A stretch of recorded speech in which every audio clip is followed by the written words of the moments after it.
මේ රණවිරුව සටන් කරේ රට වෙනුවෙන්. ඒත් හැමෝම ගෙනල්ලා නැහැ නේ මෙතන. තෝරාගත්තු පිරිසක් ඉලක්ක කරගෙන යුද අපරාධ වලට වැඩිකරුවෝ කරන්න උත්සාහ කරනවා. ඉතින් මම හිතනවා ආණ්ඩුව තමන්ගේ ස්ථාවරය ප්‍රකාශ කළ යුතුයි.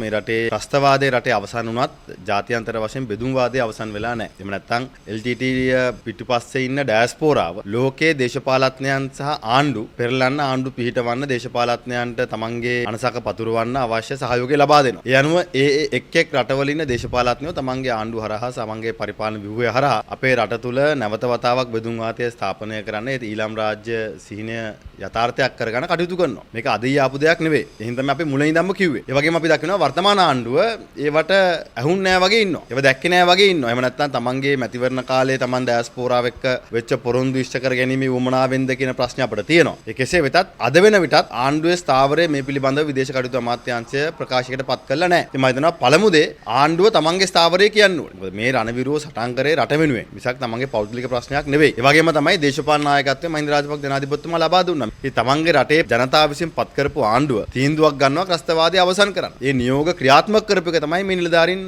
කෙරුවේ. අවසානයේ ඒ නියෝග ක්‍රියාත්මක කරපු අයට එරෙහිව තෝරාගත්තු පිරිසක් ඒත් හැමෝම ගෙනල්ලා නැහැ නේ මෙතන. තෝරාගත්තු පිරිසක් ඉලක්ක කරගෙන යුද අපරාධ වලට වැඩිකරුවෝ කරන්න උත්සාහ කරනවා. අපි මේ රටේ රණවිරුවන් වෙනුවෙන් අපි පෙනී හිටිනවා. ඉතින් මම හිතනවා ආණ්ඩුව තමන්ගේ ස්ථාවරය ප්‍රකාශ කළ යුතුයි. ඒ වගේම තමයි මේ රටේ ජනතාව මේ වෙලාවේ මේ රණවිරුවන් ආරක්ෂා කරගන්න පෙළ ගැහෙන්න ඕනේ. You can now make online payments to SLPA Clearing Pass Management System via GovPay. එදා මහින්ද රාජපක්ෂ ජනාධිපතිතුමා යුද්ධය අවසන් කරන්න ගත්තු තීන්දුව හරි තීන්දුව. අද මේ රටේ දහස් ගාණක් ජනතාව නිදහසේ ජීවත් වෙනවා. ඒ වගේ මේ හැම කෙනාටම Tamanට ඕන විදිහට රඟන්න පුළුවන් වෙලා තියෙනෙත් එදා ඒ නිදහස ලබා දීපු නිසා. ඉතින් වර්තමාන ආණ්ඩුවට ප්‍රකාරව බටලන්ද ගැන හොයන්නත් ඕනේ, හමුදාව ගැන හොයන්නත් ඕනේ. හැබැයි මේ දෙකෙන්ම දේශපාලඥයන්ට වඩා බැට කන්නේ රටේ හමුදාව.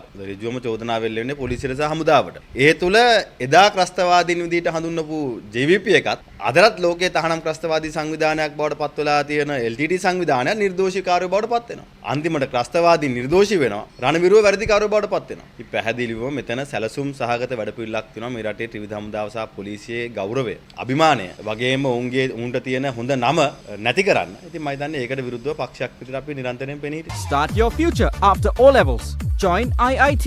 Register now.